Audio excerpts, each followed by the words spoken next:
মিশরের শার্ম আল শেখ শহরের সন্নিকটে সিনাই পর্বতের পাদদেশে অবস্থিত বিশ্বের অন্যতম পবিত্র ধর্মীয় স্থান সেন্ট ক্যাথরিন মনেস্ট্রি, যেখানে ইসলাম, খ্রিস্টান ও ইহুদি ধর্মের ইতিহাস এক অনন্য বন্ধনে আবদ্ধ। এই গির্জার ভিতরেই অবস্থিত বিখ্যাত শাজারাতুল মুকাদ্দাস বা পবিত্র বৃক্ষ, যেখানে মহান আল্লাহ তাআলা প্রথমবারের মতো হযরত মূসা আলাইহিস সালামের সাথে কথা বলেছিলেন এবং হযরত মূসা আলাইহিস সালাম যেখানে নবুয়ত লাভ করেছিলেন। এখানে রয়েছে ঐতিহাসিক কূপে মুসা, যেখান থেকে হযরত মূসা আলাইহিস সালাম পানি পান করেছিলেন। বন্ধুরা, এই ব্লগে আমরা সেন্ট ক্যাথরিন গির্জার ভেতরে প্রবেশ করব। আপনাদের দেখাবো সেই ঐতিহাসিক শাজারাতুল মুকাদ্দাস বা পবিত্র বৃক্ষ এবং কূপে মুসা। এছাড়াও পবিত্র কোরআনের আলোকে এর সাথে সংশ্লিষ্ট হযরত মূসা আলাইহিস সালামের সকল ঘটনা প্রবাহ আপনাদের মাঝে তুলে ধরব। সুতরাং ভিডিওটি লাইক এবং চ্যানেলটি সাবস্ক্রাইব করে পুরো সময়টি জুড়ে আমাদের সাথেই থাকুন। ফিরআউনের প্রাসাদে বিবি আসিয়ার পরম যত্নে শিশু মূসা আলাইহিস সালাম বড় হতে লাগলেন। সময় পেরোতে লাগলো। মূসা আলাইহিস সালাম যুবক হয়ে উঠলেন। একদিন মূসা আলাইহিস সালাম শহরে প্রবেশ করলেন। সেখানে তিনি দেখলেন দুই ব্যক্তি ঝগড়া করছে। একজন হচ্ছে বনি ইসরায়েল এবং অন্যজন হচ্ছে মিশরীয় পুলিশ। বনি ইসরায়েলের লোকটি চিৎকার করে বলল, আমাকে সাহায্য করো।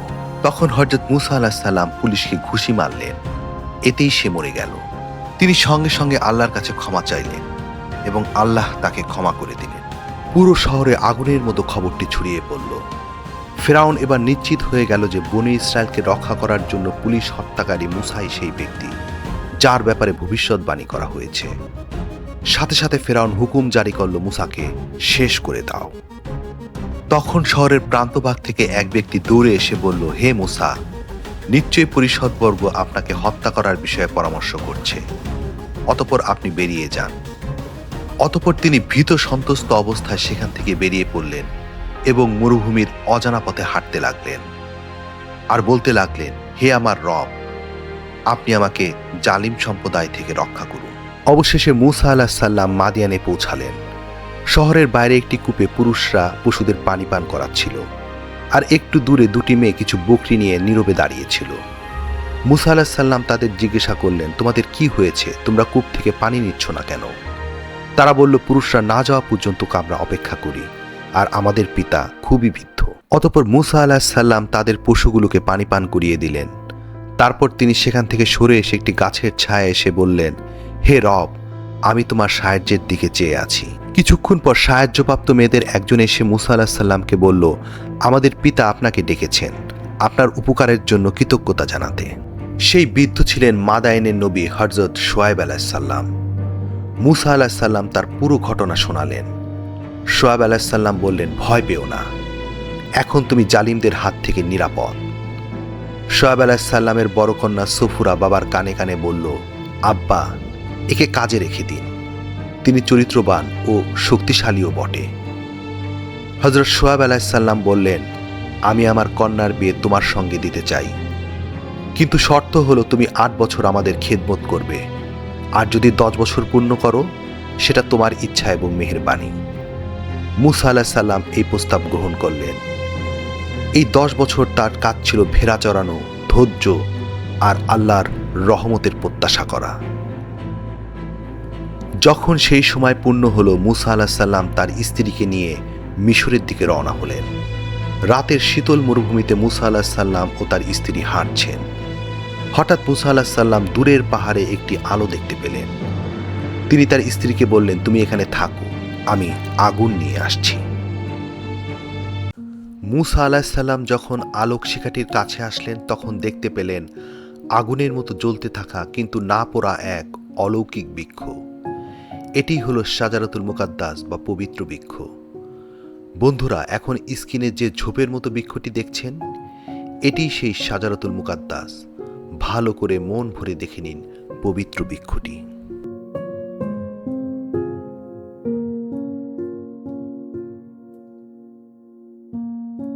বন্ধুরা, রয়েছে এখন শাজারাতুল মুকাদ্দাসের সামনে, যেখানে মূসা আলাইহিস সালাম আল্লাহর সঙ্গে প্রথম কথোপকথন করেছিলেন এবং এখানেই তিনি নবুয়ত লাভ করেছিলেন। শাজারাতুল মুকাদ্দাসের সামনে আসার পর হযরত মূসা আলাইহিস সালামের সাথে আল্লাহ সুবহানাহু ওয়া তাআলার কি কথোপকথন হয়েছিল এবং কি ঘটনা ঘটেছিল তাই এখন বর্ণনা করব আপনাদের কাছে। হযরত মূসা আলাইহিস সালাম যখন আগুনের কাছে পৌঁছালেন তখন আওয়াজ এলো, হে মূসা, নিশ্চয়ই আমি আপনার রব, কাজেই আপনি আপনার জুতা খুলে ফেলুন। আপনি পবিত্র তুয়া উপত্যকায় আছেন, আর আমি আপনাকে নবী হিসেবে মনোনীত করেছি। আমি ব্যতীত কোনো ইলাহ নেই, অতএব আমারই ইবাদত করুন এবং আমার শরণার্থে নামাজ কায়েম করুন। আল্লাহ বললেন, হে মূসা, আপনার ডান হাতে ওটা কি? মূসা বললেন, এটা আমার লাঠি, এর উপর ভর দিই এবং এর দ্বারা আমার ছাগল পালের জন্য পাতা ছেড়ে ফেলি। আল্লাহ বললেন, হে মূসা, আপনি ওটাকে ফেলে দিন। অতঃপর তিনি তা ফেলে দিলেন এবং তৎক্ষণাৎ তা সাপ হয়ে গেল। আল্লাহ বললেন, আপনি ওটাকে ধরুন এবং ভয় করবেন না, আমি এখনই একে পূর্বাবস্থায় ফিরিয়ে দেব। মূসা আলাইহিস সালাম সেই সাপটিকে শক্ত করে ধরা মাত্রই পুনরায় সেটি লাঠিতে রূপান্তরিত হল। আল্লাহ বললেন, আপনার হাত আপনার বগলে রাখুন, তা কোনো দোষ ছাড়াই শুভ্র উজ্জ্বল হয়ে বের হবে, আর এটা আপনার জন্য আমার আর এক নিদর্শন। আল্লাহ বললেন, আপনি ফেরাউনের কাছে যান, সে তো সীমা লঙ্ঘন করেছে। মূসা বললেন, হে আমার রব, আমার বক্ষকে প্রশস্ত করে দিন, আমার কাজ সহজ করে দিন, আমার জিহ্বার জড়তা দূর করে দিন, যাতে তারা আমার কথা বুঝতে পারে। আমার পরিবারের মধ্য থেকে একজনকে আমার সাহায্যকারী করে দিন, আমার ভাই হারুনকে।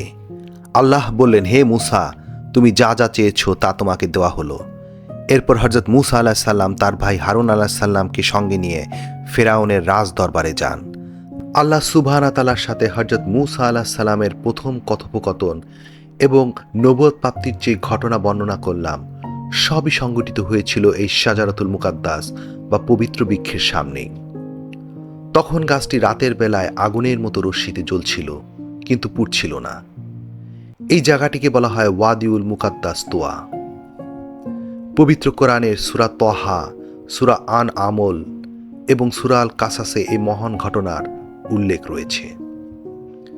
গাছটির দেয়ালের সামনে হযরত মূসা আলাইহিস সালামের একটি প্রতিকৃতি বা ছবি রয়েছে, যেখানে দেখানো হয়েছে তিনি পবিত্র ওয়াদিউল মুকাদ্দাস তোয়া উপত্যকায় আসার পর আল্লাহর নির্দেশে নিজের জুতা খুলে ফেলছেন। বর্তমানে হযরত মূসা আলাইহিস সালামের অনুসারী মূলত ইহুদিরা, কিন্তু খ্রিস্টানদের বাইবেল এবং মুসলমানদের কোরআনে মূসা আলাইহিস সালামের ঘটনা সবচাইতে বেশি বিদ্যমান। তাই এই স্থানটি তিন ধর্মের অনুসারী মানুষদের এক অপরূপ মিলনস্থল এবং তিন ধর্মের মানুষের কাছেই সমানভাবে পবিত্র। মরুভূমির কঠিন পরিবেশে সাধারণত গাছ জন্মায় না, কিন্তু এই গাছটি হাজার হাজার বছর ধরে দাঁড়িয়ে আছে নিঃসঙ্গভাবে।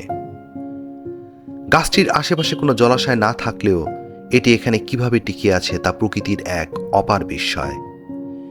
স্থানীয়রা বিশ্বাস করেন এই গাছের ছায়ায় নামাজ পড়লে সেটি বিশেষভাবে কবুল হয়। শাজারাতুল মুকাদ্দাসের খুব কাছে রয়েছে কূপে মূসা বা মূসা আলাইহিস সালামের কূপ। এটি সেই কূপে মূসা, কিন্তু কূপের ভিতরের অংশ ভিডিওতে ধারণ করা সম্ভব হলো না। মিশর থেকে হিজরত করে মাদিয়ানে আসার পর ক্লান্ত শ্রান্ত হযরত মূসা আলাইহিস সালাম এই কূপের পানি পান করে তৃষ্ণা মেটান। ধারণা করা হয় এই কূপের পানিতে অসীম বরকত রয়েছে।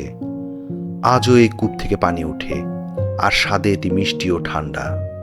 অথচ এর চারপাশে রয়েছে শুধু বালু আর পাথর। বেদুইন সম্প্রদায় এখনও এই কূপের পানি ব্যবহার করে এবং তারা বিশ্বাস করে এই পানি রোগ নিরাময় ও সহায়ক। আমি নিজেও কিছু পানি পান করে নিজের তৃষ্ণা নিবারণ করে নিলাম। অসাধারণ লাগলো। ষষ্ঠ শতকে রোমান সম্রাট জাস্টিনিয়ান এখানে গির্জাটি প্রতিষ্ঠিত করেন। কথিত আছে মিশরের রানী সেন্ট ক্যাথরিনকে এখানেই সমাহিত করা হয়েছিল, তাই এটির নাম সেন্ট ক্যাথরিন গির্জা। এই গির্জার দেয়ালগুলো এতটাই মজবুত যে প্রায় 1500 বছর ধরে এটি অক্ষত রয়েছে। বর্তমানে এটি ইউনেস্কো ওয়ার্ল্ড হেরিটেজ সাইট হিসেবে স্বীকৃত। হযরত মূসা আলাইহিস সালামের স্মৃতি বিজড়িত এই পবিত্র স্থানগুলোতে দাঁড়িয়ে সত্যি এক অদ্ভুত অনুভূতি কাজ করছে। মিশরে পিরামিড দেখতে সবাই আসে, কিন্তু সিনাই উপত্যকার এই ইতিহাস আর অলৌকিক পরিবেশ না দেখলে আপনার মিশর সফর অসম্পূর্ণ থেকে যাবে। শাজারাতুল মুকাদ্দাস আর মুসা আলাইহিস সালামের কূপের এই ইতিহাস বিবরণী দেখতে পেরে কেমন অনুভূতি হচ্ছে কমেন্ট করে জানাতে একদম ভুলবেন না। ভিডিওটি ভালো লাগলে একটি লাইক দিন, বন্ধুদের সাথে শেয়ার করুন এবং আমার মিশর সফরের সামনের ঐতিহাসিক স্থানের ট্রাভেল ব্লগ দেখতে চ্যানেলটি সাবস্ক্রাইব করে পাশেই থাকুন। সবাইকে ধন্যবাদ।